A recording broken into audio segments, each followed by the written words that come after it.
राधे राधे, जय श्री कृष्णा। दोस्तों, आज हम सुनेंगे देवशयनी एकादशी की व्रत कथा। सतयुग में राजा विमोचन के पुत्र राजा बलि का राज्य था। राजा बलि केवल पराक्रमी ही नहीं बल्कि अत्यंत दानी, सत्यवादी और अपनी प्रजा से प्रेम करने वाला राजा था। उनके राज्य में कोई भी दुखी नहीं था। धीरे धीरे उन्होंने अपनी शक्ति से तीनों लोकों पर अधिकार कर लिया। यहाँ तक कि देवराज इंद्र भी अपना स्वर्ग छोड़ने को विवश हो गए।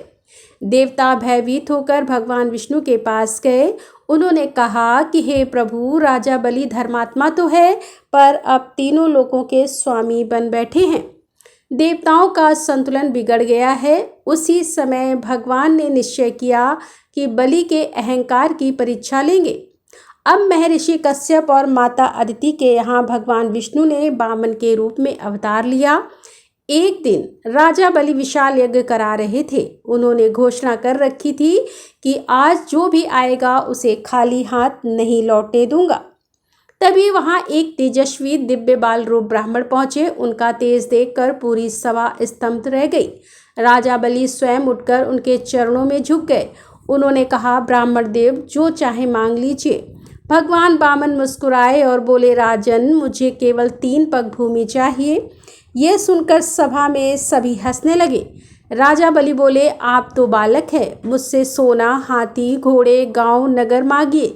वामन बोले, जिसे जितनी आवश्यकता हो उतना ही मांगना चाहिए। मुझे केवल 3 पग भूमि चाहिए।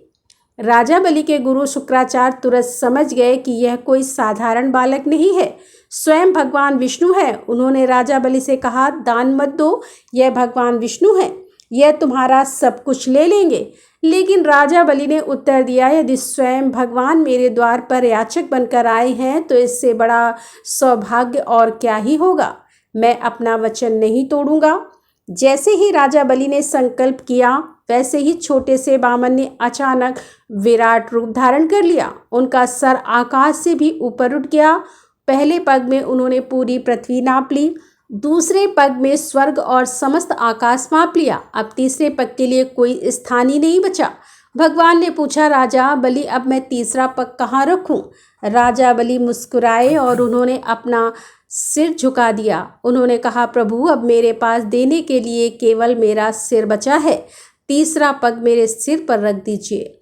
यह देखकर भगवान अत्यंत प्रसन्न हुए। उन्होंने तीसरा चरण राजा बलि के सिर पर रखा और प्रसन्न होकर राजा बलि को सुतल लोक का अधिपति बना दिया।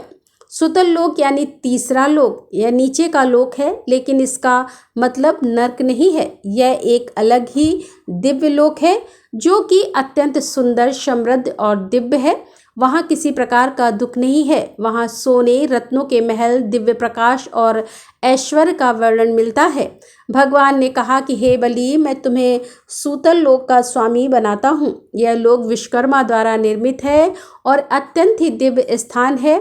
यहाँ किसी प्रकार का भय नहीं है। भगवान ने कहा, राजन, तुमने अपना सब कुछ दान कर दिया। मैं तुमसे बहुत प्रसन्न हूँ, वर मांगो। तब राजा बलि ने हाथ जोड़कर कहा, प्रभु, मुझे किसी धन या राज्य की इच्छा नहीं है। मेरी केवल एक ही प्रार्थना है कि आप सदा मेरे साथ रहें। तब भगवान मुस्कुराए और उन्होंने कहा, तथास्तु।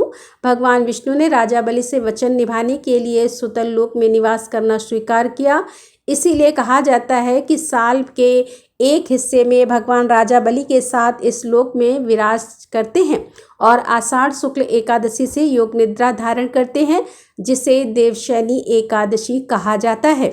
4 महीने के बाद प्रबोधनी एकादशी यानी देवकुटनी के दिन वह पुनः जागृत होते हैं और इसका उत्सव मनाते हैं। तो ये थी आज की कथा। आपको आज की कथा कैसी लगी कमेंट करके ज़रूर बताएं। कथा अच्छी लगी हो तो लाइक ज़रूर करें, शेयर करें और अभी तक मेरे चैनल को सब्सक्राइब नहीं किया है तो मेरे चैनल को सब्सक्राइब करना ना भूलें। राधे राधे, जय श्री कृष्णा।